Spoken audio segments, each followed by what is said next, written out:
Welcome to Your Coach, Your Money, where we aim to educate and motivate our young athletes to make great financial decisions. Today, we have an amazing business owner with us, the owner and operator of Metabolic Fitness, Matt Phelps, in the house. Obviously, Mark Esley, my counterpart. We got a great show lined up for you, and we're excited to fire some questions about how successful you've been, Matt. But we want our listeners to know the trials and tribulations you went through to build your business. Well, thanks a lot, man. Thanks for having me. It's going to be fun. I'm excited. Yeah, and this session, I think... We got our workout bands, too, and we have weights behind the table, so we're going to get a sweat on. I'm just joking. Well, I think it piggybacks really well with some of the Your Time, Your Money sessions that we've done on entrepreneurship and things along that lines, because I think what a listener hopefully will get out of this is not necessarily go open up a metabolic gym, but the struggles that a business owner has, and how that exponentially either becomes easier or harder as you grow your practice, right? As you grow your business. Making tactical decisions. Like, I remember when they rolled out their clothing line, and I was like, wow, that was really smart. And then you take pressure off the original business model and create a new flow of income that now you don't have to stress out as much as obtaining new members. Right? New membership. When that happens in any business, like ours, it's not like a podcast room just happened. Right. You know what I mean? There's an evolution. There's an evolution to that. And sometimes it's hard, I think, for a business owner to decide what comes first. Right. For us, same thing with rebranding. It's solid logo before you can do, what's the first domino? Right. Where do I start? Right. Like for you, for your business, what was that first domino? Was it the purchase of the first gym, or was there an evolution before that leading to that's what you wanted to do? Yeah. I mean, for me, my story and my journey, I was a college strength and conditioning coach. I had no business background whatsoever. And I always evolved and grew out of what was needed at that time. So there was I think a lot of people still to this day, even sometimes knowledge is power, but I think knowledge can also be detrimental. There's a lot of information out there about how to start a business, how to what's actually useful, how to make money. There's a lot of content out there about these things, but at the end of the day, it's very, very simple. If you're the best at what you do and you put your heart and soul into it and you just grow and evolve out of what you need to do at that time, that's how you scale a business effectively. And from what I see, and we have examples of this in real life right now all the time. If you follow me on Instagram, you'll know that I'm always posting Jersey Mike's. Jersey Mike's, it's not a sub is not a new concept, but they just do it better. They do it really well. They do it better than anyone I love Jersey else. Mike's, by the way. Even not a plug for Jersey Mike's. It's great. Even the beer company Modelo, right? Beer's been around for thousands of years, but this company Modelo, I never had heard of this company up until a few years ago. So it's just, if you do something, if you're the best at what you do and you do it really well and you're consistent with your approach and you just don't go too fast, I think that's the thing. You gotta get really out over your skis if you go too fast. And you just gotta grow out of necessity, and that's the biggest thing I've learned along the way. Well, I mean, let's put a caveat on that. Right now, Matt owns and operates 12 gyms across the state. Yep, and that's a big number. Yeah, right. Especially as a homegrown, a local guy. I mean, did you ever imagine you'd get to 12? No, I didn't. And we started in a small gym in Menands, New York, which even if you're from the capital region, you probably haven't been to Menands very often. I know for me, I went to high school at Albany Academy, and I grew up in the area, and I never had really even been to Menands. I lived in Watervliet, and I drove around exactly, Menands. Yeah. I drove around Menands. Yeah, Watervliet, a lot of great little food spots in Watervliet for sure. But hadn't been to Menands. We were back in the farmers market back there. My first studio for Metabolic was honestly in a room that was about maybe 3 times the size of the room we're in right now. It was tiny. And I can remember going in there and having people in the hallway jumping rope and running laps around the building. And I think everyone thought I liked the clients to run laps around the building. It was only to get them out of the room because there were so many. We had no software management system. I never knew who was coming that day. I didn't even really know if they were paying or not most of the time. I just did it. I just learned as I went. But yeah, man, it has been a massive undertaking, and I have a great team and a great support system to help me achieve that. And before I forget this train of thought, going back to something you had said earlier about being, too much information out there. Yeah. I think that's the drawback for most business owners is they overanalyze and they don't do. Right? That first catalyst of I'm going to jump in the deep end. Be a doer. And do it. Right.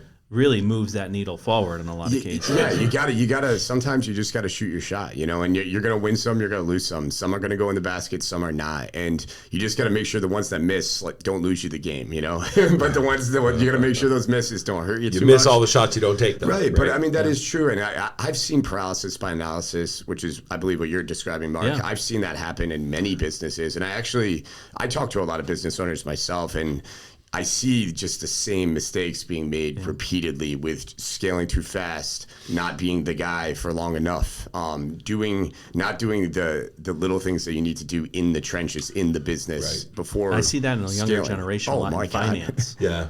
Well, let me analyze all the options for index funds out there. Let me analyze all the ETFs. And then I have crypto. then I have 4 weeks of work done, but now the client's already gone. Yeah, exactly. I didn't make a recommendation. Yeah. The client's gone. Yeah. Matt, what was one of the hardest things you had in the beginning? What was one of the hardest, I'm guessing going from 1 to 2 gyms was probably the hardest jump? I don't know. I just want to know what was the hardest first transition you had? I think the hardest first transition I had in my experience was delegating to other people. And I'm a hardworking guy. I'm not afraid to work hard and roll up my sleeves. I'll get up early, I'll stay up late. And I did that for many, many years. I'd get up at 3:30 at the gym all day long, and I did it day in and day out, and I'm happy to do that. And I enjoy, part of me, I'm a little sick and twisted. I think a lot of us do. I enjoy that grind. It's a wrestler's mentality. Yeah, man. I loved it. I loved it. But I think for me to answer your question, Matt, the hardest thing for me was training and delegating management of other studios. That is incredibly difficult. Yeah. That is very, it's your brand. And it's your brand, but it's a lot of work. Yeah. And a lot of people, it's the hardest work you'll ever do in business. It's training a management team and delegating responsibility to others in a way that you want it done. Because at the end of the day, if they're not executing and doing things the way that you want done, that's on you. That's a communication issue, a training issue, perhaps in some cases a personnel issue where you have to make some tough decisions there. But even if you get that person there, then you always run the risk that they go somewhere else. Right. And then all your time that you've spent doing that. It's a lot of time. We deal with that. Every year, yeah. And I have a phrase I use, and you guys probably have heard of this one. I like to put golden handcuffs on my employees. I call it where I just make it such a great job, and I get such good people in my higher level positions that I know they're not going anywhere. Yeah. And that has been, I pay my employees very well in my business and in my industry.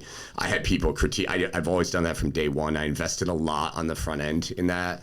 I incentivize them a lot. I pay them well. I give them nice benefit packages, and that has paid off immensely too, especially when you're trying to if you want strong managers who are exceptional human beings, exceptional people, you got to pay for them. Yeah, it's no different. You got to pay for them. It's no different than CD Lamb on the Cowboys or whoever. Right. Like if they're a key player, you got to take care of them because they are going to leave. Yeah. And they'll take your model with them. Yeah. So what has made you so successful? Obviously, we talked a little bit about the branding. So, kind of tell our viewers, obviously you have 12 gyms, but there's a lot more to it than that. Oh, yeah. Right?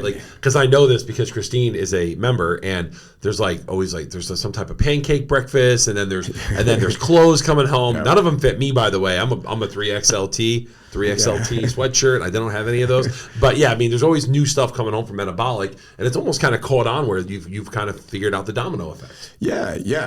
So for us, having multiple revenue streams has been an important part of the business, so that we can offer a fair competitive price point to our members for the gym services. Yeah. That's been an incredibly beneficial part. We did start a new clothing company last year called Forte.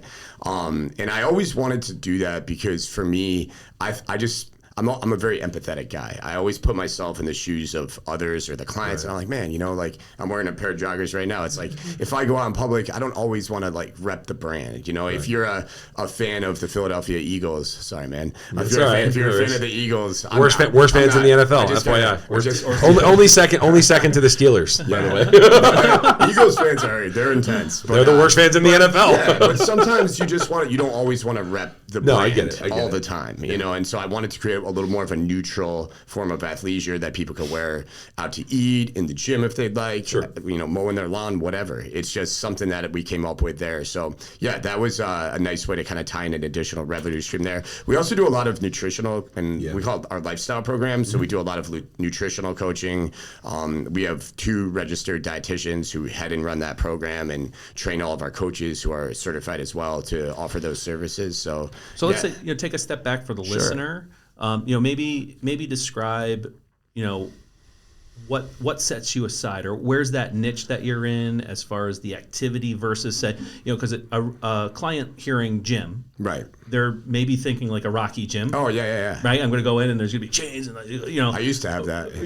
Or they may be thinking a gym where just along the windows lined up 40 treadmills that people just walk on. Right. Okay. Like let's talk a little bit about maybe what's the experience when they come to your facility. Sure, that's a great question, Mark. And so basically we specialize in something called metabolic training. So metabolic training is strength training at a pace, but really at its core, it's much more on the side of strength training. It's group strength training. So my background, I was a strength and conditioning coach at Siena College, and then I worked in the private sector for years and years and years.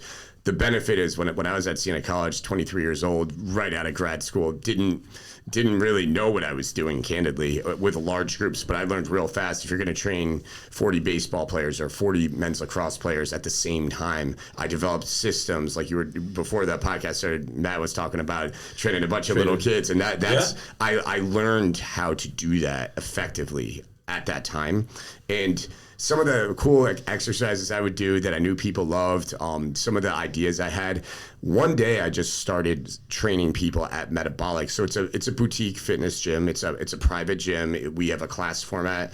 I don't like calling them classes, but that's what people understand. It's a 45-minute workout. You're in, you're out. You're instructed on exactly what weights to use, proper form, technique. Yeah. It operates on a timing system, so there's a bell that starts you and stops you. But we do assign rep counts to a lot of things. We don't expect people to always go bell to bell on every single exercise. Which is more motivational, what people need. Yeah, and it's a lot of fun. We have all different demographics, like all different. We have college students. My mom is she's in Vietnam right now, actually, but she's 71 years old. She does the workout and she loves to travel, so she attributes the workout. She always tells me she puts her luggage in the overhead compartment. She's always all proud of that. I don't need anyone to help me. Exactly. She doesn't sit down, you young whippersnapper. She doesn't want anyone helping her. But all different walks of life, because who doesn't need to be stronger, more mobile? It has a huge mental and emotional benefit. The endorphin release you get from being in a group like that, it's a team setting. Right. So being part of a group, part of a team is really cool too.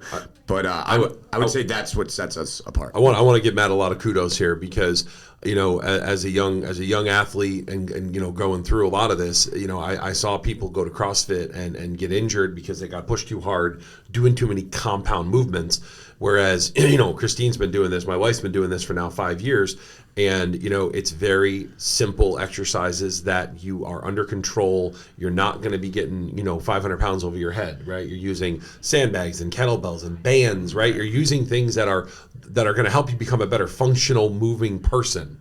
Right, it's not like you're doing these compound, jerk and press exercises where if you drop the bar, it's going to kill you. Yeah. Right, because you obviously can look up weight room fails or CrossFit fails, and you'll see some pretty gnarly stuff, right? But in this setting, I feel like as I watched Christine evolve, it reminded me a lot of college. And when I lifted in college, there was a lot of segmentation of movement, where you're focused on sitting and you're strict pressing, or you're doing twisting activity, or you're doing low body functional activity. So they have a really great brand, and not that I want to pick on your brand, but you bring in women ages 30 to 50 more than I think anyone in the world.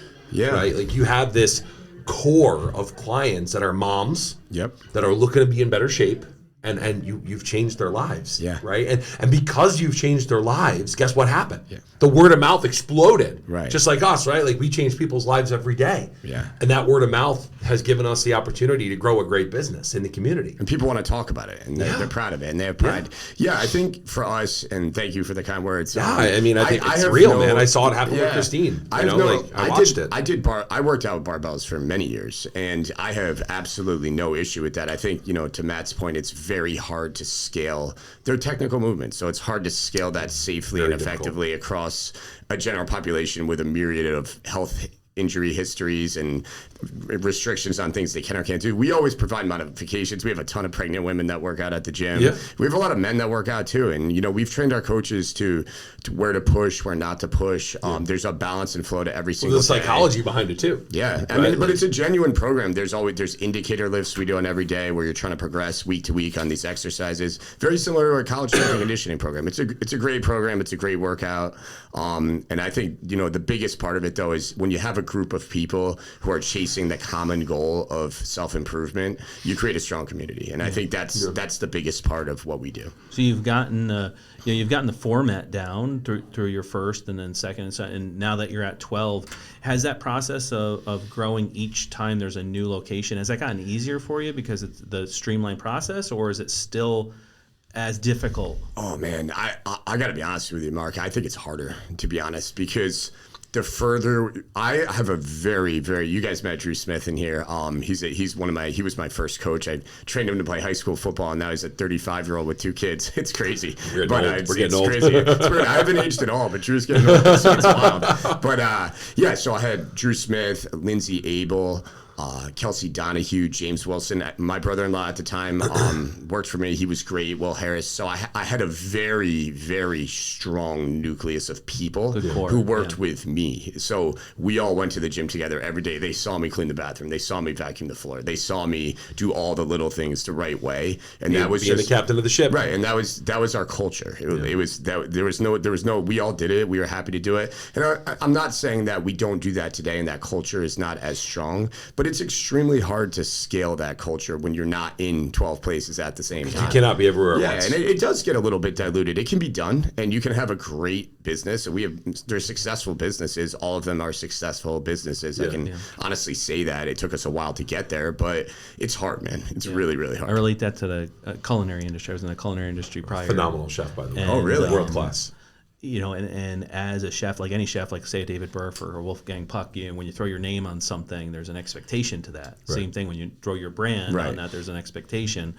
But there's not always the follow through of the perfection of detail that you would expect. Right. So at the more shops or stores or restaurants you open, the harder it is to create perfection. Right. Because there's so many intangibles of human error. There's a lot of just intangibles. Alone.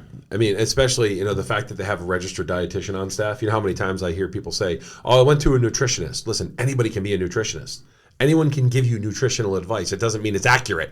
Right? Hey, Mark, eat Snickers bars every day and you'll be fine, right? Like, I could be a nutritionist, but not everyone's a registered dietitian. Well, if Mark's a great chef, I'd rather go see him anyways. Right? We'll steer clear of that. He's never cooked for me once. I've known the guy 10 years. I've never even seen his house. I've never seen the inside of his house yet. You don't like yellow Starburst. I don't like yellow Starburst, you're right. You've obviously grown your brand tremendously, and you do a lot of community work. Talk a little bit about some of the community work that you do, giving back and some of the things you're passionate about there. Yeah, so one of the first thing I'll say is I'm on the board for Stand Up to Parkinson's, and this couple at the gym, Dan and Lisa Smith, they've become friends of mine. I've trained them for years and years. I actually met them because I trained their son Kevin Smith, who played professional baseball. I don't know if you've heard of him or not. He finished. He was last year with the Yankees organization. He played probably like 20 or 30 games with the parent team, and bounced back and forth between AAA and the majors last year. But he played professional baseball for a long time. But Dan came in our gym because Kevin had been working out. So Dan joined Metabolic years ago with Lisa, and Dan reached out to me about a year and a half ago, got me involved, and I'm on the board for Stand Up to Parkinson's. We do a lot with that organization. We do a lot of charity classes where clients will have a couple select coaches, maybe Drew and Lindsay will coach a class, might be a $25 drop in, but the clients know 100% of the proceeds go towards that organization. So I'm very proud of the work we've done there. We've raised a lot of money for that organization and just brought awareness to it. We have a fun golf outing we go to every year. That's a great time that they put on, and it's just an absolute blast. We've done things in my very own too, around the holiday season with them, and there's a myriad of organizations we've worked with, but we always make it a point to have twice a year every studio does fundraising for the community and give it back. And I always remember the pancake fundraiser. It's always my favorite fundraiser to go to. Support. I support that. That's fundraiser. until this year when Iron Tree announces later on their fundraiser. Well, are we going to do a pancake fundraiser too? Are we going to use all their pancake mixes? No. Oh, all right. I like pancakes. I'm going to say that. I love to eat. Yeah. No, I mean, one of the most important things, obviously, Matt, we want to saturate our market with health, and if our clients live longer, we can service them longer, right? So if I have someone listening that's 55 or 60 years old and they're a little bit down on themselves, they just got through a tough holiday, right?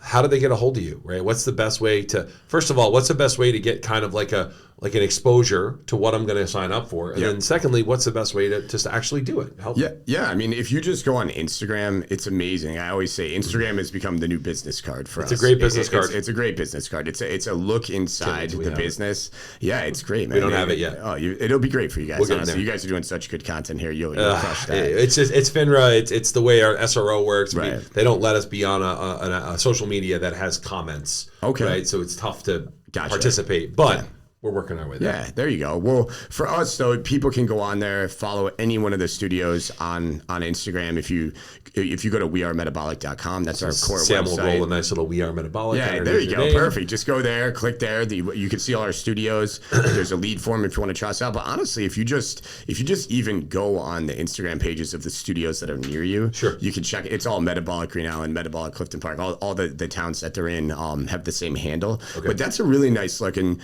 one of our studio managers, James Wilson, he's in our Del Mar location. He basically plans the whole social media account on a calendar for our coaches to follow, so they know exactly what they're posting. And I'm big into consistency across the board, so they all post the same thing every day. And James does a really nice job of showcasing all the different body types, ages, ability levels, the community aspect of things. That's all in there, so you can kind of see what we're doing. But I think that's the best thing. And at the end of the day, what I would say to anybody is, whether or not you do metabolic, that doesn't matter to me. Just move. It's movement, right? At the end of the day, what you're doing inside that is highly variable. I mean, I could have Drew Smith squatting 120-pound dumbbells up here, and I could have my mom doing the same thing with body weight. It's all relative to your ability level, your goals, and where you're at right now. But it can seem intimidating, but that's why I wanted to cut right through that. Right? It's not intimidating. No, right? And it's funny, but I mean, Matt, it's very similar to playing a sport at a high level. Mm-hmm. You probably, as an athlete playing in the NFL at a major Division I college football, there's all these people watching the game, and most people would probably think, as an athlete playing, oh, I'm worried about all these people watching me. You probably had like tunnel vision. You're just focused on what you're doing, right? Focused on your job. Yeah, exactly. And that's exactly what it's like to be in a class. Like to me, it's like playing a sport and being an athlete. You're just focused on what you're doing, and you're so unaware of everything else. And then it dawns on you, oh yeah, I guess everybody else is unaware too. So I'll inspire our listeners to check out We Are Metabolic on Instagram or online. You can just type in metabolic.com, I'm guessing. Yep. We are metabolic.com. We are metabolic.com, because there are local gyms all over the place, right? And let's name a couple local areas. Green Island. Yep. So I'll go south to north. We have see if I can do this. There's 8 of them around here. So we'll go quick. We'll go Del Mar. We have a gym in Colony. Okay. We have a gym in Colony right off Central Ave. We're in Green Island. We are in Clifton Park. Okay. We're in Boston Spa. We're in Saratoga. We're in Queensbury. Oh man, I'm missing one. Who did I forget? Across the river. Yeah, that's where I live. I think I said Saratoga, did I? Another river. Oh, there we go. They all come to Green Island. We have a lot of Avon Park people that come to East Greenbush, people that come over to Green Island, but and they go to Del Mar too. But and then in the Syracuse market, we're in Camillus, Manlius, Cicero, and Liverpool. So that's a total. Oh, I did it. That was hard. Got them all. Got them all. But yeah, I mean, there's something for everyone in every market, and we got a great team. We have great coaches who really care. All right, so Matt, just talk to me a little bit about mindset and setting goals and a little bit on regression, right? So if I have a mindset, I want to change, but then I break down. Talk to me a little bit about that, because I'm guessing you see it every day. Oh, 100%. I see this all the time, and it's an understandable element of the human psyche and the human mind that people want things, and especially in today's day and age where we can access so many things that we can get it right now. People want convenience, they want speed, they want results fast, and I would just just encourage everybody out there to understand this is going to be a journey. It's a process. Just get it in your mind that this is not a sprint down your driveway. We're going across the country on a long, it's not one and done. We're going on a long trip here. So it's okay to miss a day of workouts. It's okay if you have a meal that does not necessarily fit your meal plan, because it's all part of a big picture. It's all part of a large landscape. It's not just this myopic little dot on a wall. It's a big portrait of your life. So I always tell people it's very important to have that mindset and to understand you don't need to work out 6 days a week, because people that do that, for me, I always tell people, get 2 to 3 workouts 52 weeks out of the year, and you're going to be in a much better place than if you try to get 52 workouts in the first 30 days of your journey. Because there's another quote too that I love: if it's not sustainable, it's not attainable. And I think that really resonates with not only financial goals, but fitness goals as well. If it's not something that you can sustain for life, it's not even worth doing. So just be real with yourself, set realistic goals, realistic expectations, but don't go extreme. Extremes are very dangerous because they're not sustainable. And if you don't reach that sustainability, you're going to give up. Exactly. You're a human being. You will break. You're not a robot. You're not going to be able to do it forever. Yeah, that's awesome.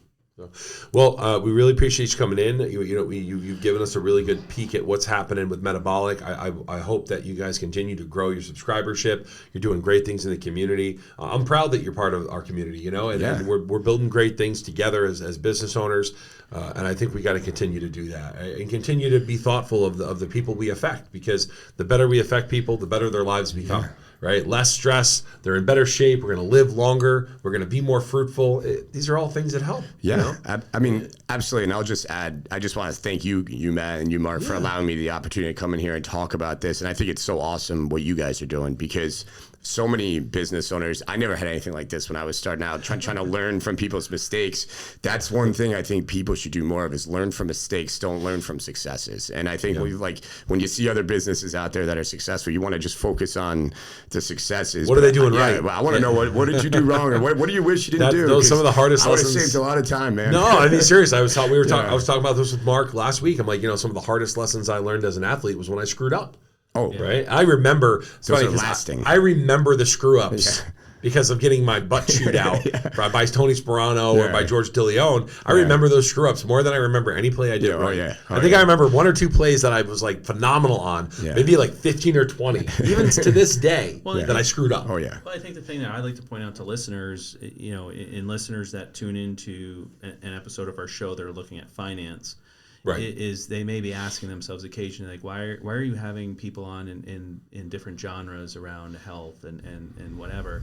But people don't realize how much health affects finance, and stress finance levels affects health and cognition. And when you're not healthy, the bills and expenses that come in through medical and care that affect your retirement, that affect your everyday life. Mm-hmm. And we had Dr. Susie on, a cardiologist, talking about how just stress. Dr. Susie Mukherjee affects your health. She was the best.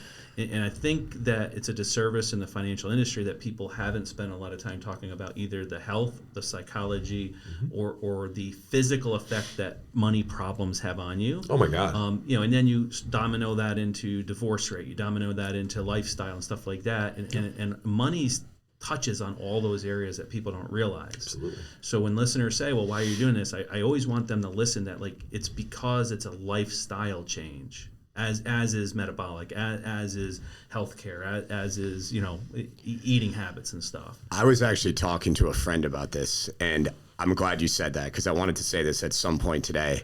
I think there's a high degree of correlation between people who are physically fit and financially successful. I think there's a very high degree of correlation, because when you think about it, to achieve, and I'm not talking about being shredded, just being a healthy, fit person. Being able to walk a mile without stopping. Exactly. Right? But if you're willing to establish routines, if you're willing to bring awareness to what you need to do to improve your physical health, it's very similar to your financial health, right? There's so many guys I talk to, I don't want to watch my calories, or I don't want to do this. And I'm like, well, it's no different than money, man. It's the same thing. Like, are you aware of your bank account? Well, not really. It's a very similar, it's a crazy psychology, but it's a very similar correlation there. More CEOs in the gym between 5 and 6 a.m. than almost any other profession. Yeah. Well, yeah, because if you don't do the workout early on, then you're not going to get it done. And I would probably be a bear. If I didn't work out, I would be a bear. 5 a.m. Yeah. Well, again, I appreciate you guys being here. Again, if you want to find Metabolic, you're going to go to wearemetabolic.com. You also can find them on Instagram.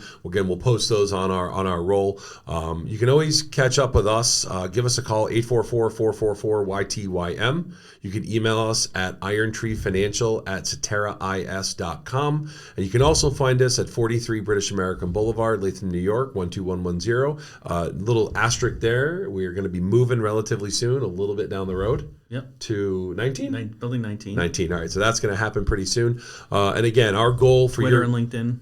Oh, yes, we have Twitter and LinkedIn now, which is up and running. And again, Sam Kondracki behind the microphone, cutting up our shorts and giving us some great viewership.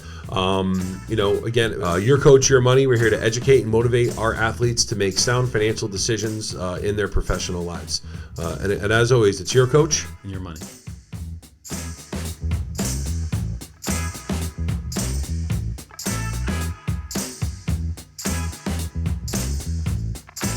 All right, guys, thank you for tuning in to another episode of Your Time, Your Money. We really appreciate it. If you enjoyed today's episode, please feel free to share this with friends, family, coworkers, anyone else that you think might be interested. If you do have questions or topics, you can always email them to irontreefinancial@ceteraIS.com. Please follow us on LinkedIn, Facebook, Spotify, Google Play, and many other sources that were available. And you can reach us at 844-444-YTYM. And as always, it's your time and your money.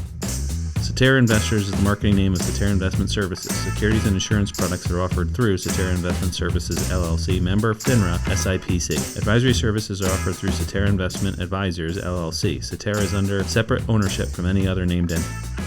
The views and opinions expressed in this episode are not necessarily the views and opinions of Cetera Investment Services. Any recommendations mentioned in this episode are meant for educational purposes only and should not be construed as advice or personal recommendation. Always consult your financial advisor, tax advisor, and attorney for details related to the specific risks, goals, and objectives that you have. Investments have risk and they can lose value. They are not FDIC insured. The situations presented are hypothetical to illustrate key topics and should not be construed as actual client situations or experience. The Esley Group and Iron Tree Financial operate under their investors and is responsible for the production of this and all shows. All views and opinions are solely expressed are that of the Esley Group and Iron Tree Financial. You should always obtain a prospectus when available prior to investing to know your risk, cost, fees associated with the investments.